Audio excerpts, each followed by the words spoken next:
जीवन की सच्चाई। मीता को समझ ही नहीं रहा था कि क्या कभी-कभी सच में वक़्त को वक़्त देना पड़ता है।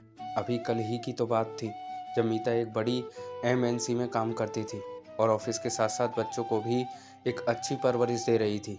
मीता की जॉब के चर्चे सारे लोग करते थे कि वो कितने अच्छे तरीके से सब बैलेंस करती है। एक तरफ उसकी वह वही करने वाली बहू थी, दूसरी तरफ उससे जलने वाले भी बहुत थे। मीता को किसी से कोई मतलब नहीं था। वो एक साधारण विचारों वाली लड़की थी। उसे सिर्फ एक ही बात बुरी लगती थी कि जब वो किसी से नहीं जलती, किसी से इस बात का मतलब नहीं रखती कि कौन कितना कमा रहा है, तो लोगों को उससे तकलीफ क्यों होती है।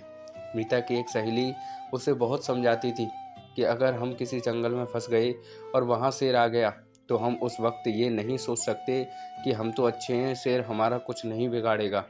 सपना, मीता की सहेली उसको समझाती थी कि ये समाज की रीत है, किसी को खुद कुछ नहीं करना, लेकिन दूसरे जो कर रहे हैं उससे दुखी होना है। ऐसे में ये सोचना कि हम तो अच्छे हैं, तो हमारे साथ कोई क्यों बुरा करेगा, शायद शेर वाली बात पर फिट बैठता है। मीता और सपना आखिर में एक गाना गुनगुनाती कि कुछ तो लोग कहेंगे, लोगों का काम है कहना। एक दिन सपना और मीता एक साथ बाजार जा रहे थे, तो पीछे से आवाज़ आई, अरे मीता ऑफिस से आते ही घूमने निकल पड़ी, जरा बच्चों का भी ख्याल करो। तुम सारा दिन तो ऑफिस होती हो, कम से कम शाम के वक्त तो बच्चों को समय दिया करो।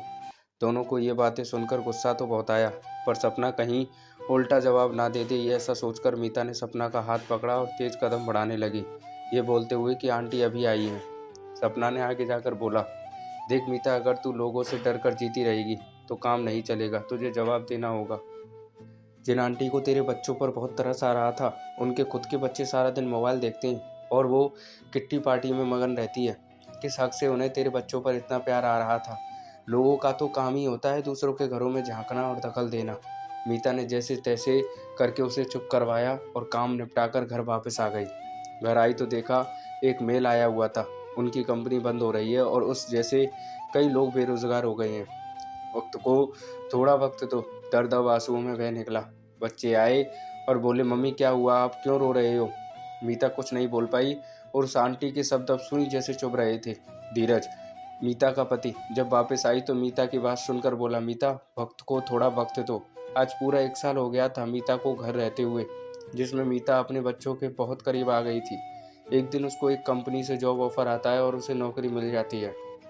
बच्चे भी बड़े हो चुके थे, खुद को संभालने लायक। अब मीता को समझ आ गया था कि कभी कभी वक्त को भी वक्त देना पड़ता है। तो दोस्तों, मीता की ये कहानी आपको कैसी लगी कमेंट बताइएगा, और अच्छी लगी तो कमेंट लाइक शेयर ज़रूर कीजिएगा, और चैनल पर नए हो तो सब्सक्राइब कर दीजिएगा। थैंक यू दोस्तों।